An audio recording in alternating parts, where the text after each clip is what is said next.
Hi, this is video on request for Michelle from YouTube channel Michelle's Life on Repeat.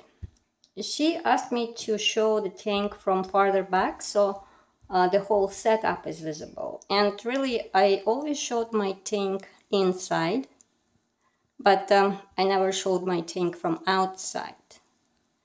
So here it is, my tank setup from the outside.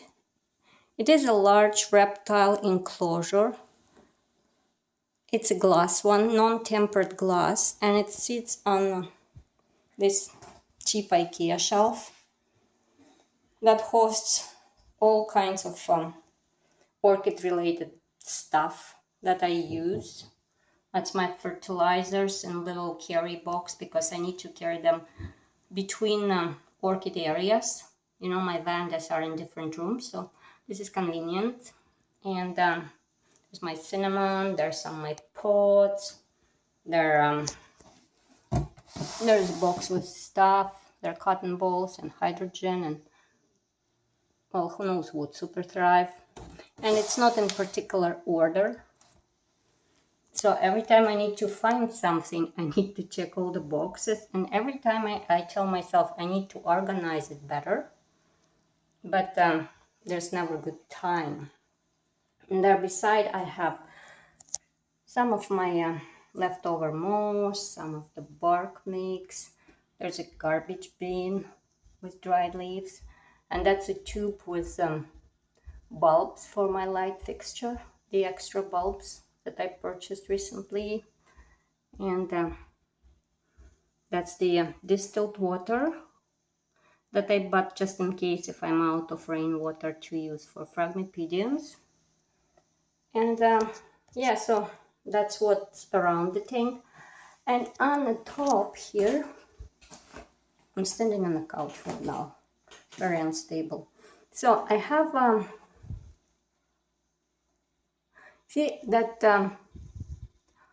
enclosure has metal mesh cover. So I had to buy plastic, see-through plastic to cover it to hold humidity. And on the top, on little 2x4s wood, I have a light fixture. This is a Hydro Farm designer light fixture with 4 bulbs, 4 feet long. And this equipment is very outdated actually. I bought it, everything in this tank is outdated. I bought it all in 2013. I think early 2013, like February. So it's like 7 years old. The LED lights were not much around back then, or they were too expensive.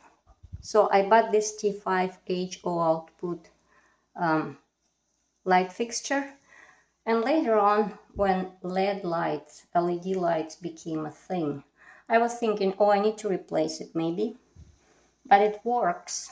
So I thought when this one breaks, I will replace with LED lights, but it doesn't really break. So I'm still with this old light fixture, which works. And there are pieces of tin foil because I've created a little shady area for my phalaenopsis. I have phalaenopsis in the corners and they were burning from the light. So those little pieces of tin foil just to create little shaded corners.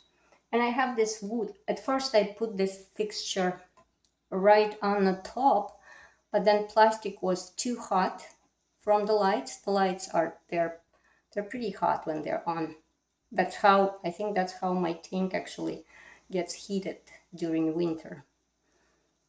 And so I had to take those little pieces of wood to raise it a bit. And then I put this one in front just so the light doesn't burn my eyes, because they're very bright. And when this one's not here, it's impossible to actually look at the tank. So that's the top. And inside, I have 2 fans. They're just little computer fans You've seen them many times. They're computer cooling fans. They're also 7 years old and never broke. Actually, I bought them at $14.99 each 7 years ago, and that was probably the best investment. Like, they never broke, and they're dirty as hell. I can see now. I need to clean them. But they're good. And they're USB charging. And here I have my timers, which are also 7 years old, mechanical, very non-high-tech kind of. So there are two. One is for the lights. See, this is my night, and this is my day. And this one here is for the fans. So I don't have fans on all the time, but those little pits, that's a half hour, 30 minutes, 30 minutes, 30 minutes. So all day round, I turn it on for 30 minutes with some intervals. I don't know, like I thought like running them all the time would be just too much. And this one just to move air around some points in time. And because there are two, I have this little USB hub for them, also really old. And then it goes through the basically iPhone charger. So that's my fans and the light on the schedule. It says Hyder Farm. That's the setup for the lights. And the tank itself is made out of the non-tempered glass, which means that it's not very sturdy. See, now I learned to close it very carefully, but at the beginning I was shutting the doors, and the glass was, when I do it too strong, the glass was shattering, which is not good, but it's like I learned to be careful when I'm closing the doors, so now it's fine.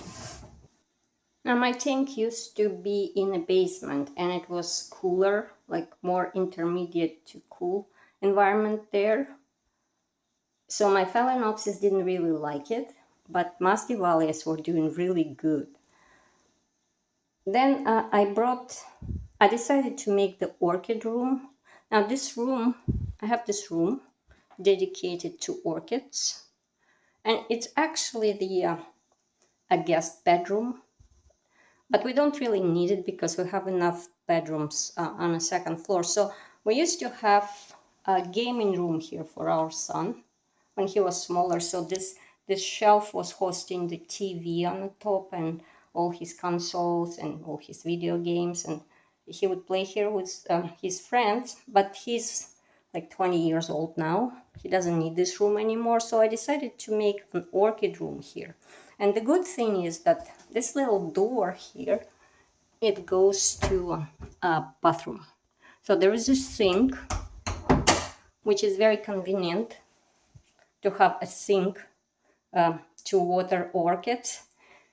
So those are containers where I soak my orchids, and little cloths to wipe the floors or whatever drips, and a little step ladder so I can reach the top there, because on that side I can just jump on the couch, but on this side I really need this step ladder. And what else I have? This is the pitcher with some rainwater. This is exclusively for the phragmipediums, because all the other orchids, all my like this orchids, they are okay with the tap water. Our tap water in Ottawa has about 55 to 60 parts per, the ppm.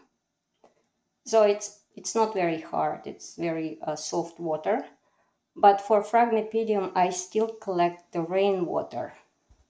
And here's the best part. This is a rainwater barrel. where I collect the rainwater for my phragmipediums.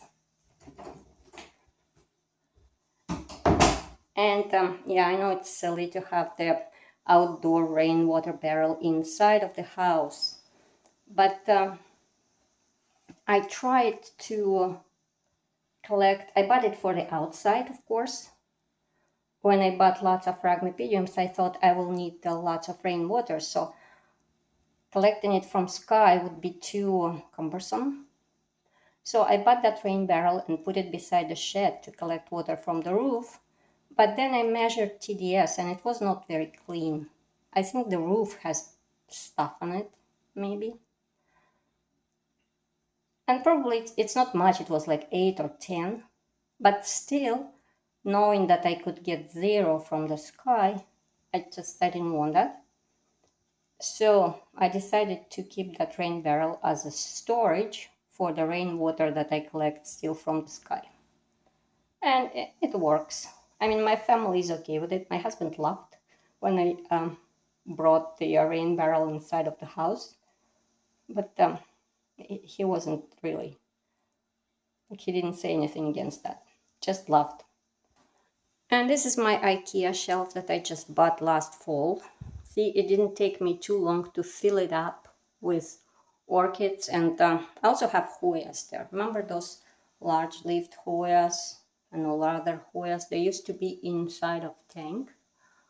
I took them out just to give space in a tank to my slippers. So there are Hoyas like everywhere there.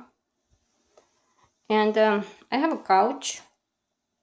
It's from the times when it was still a games room.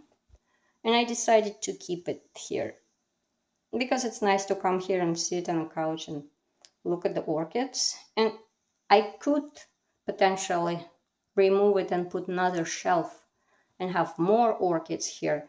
But I think now it's a point when it's not much of a space, but the time constraint, because caring for all these orchids requires time.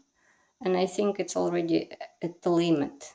So more orchids, I just wouldn't be able to give them a proper care. So that's why I decided to keep this couch and instead of more shelves and orchids, and just enjoy whatever orchids I have. So that's my quick tour of my orchid setup here in orchid room, and my orchid tank from farther back for Michelle. Thank you for watching and have a nice day.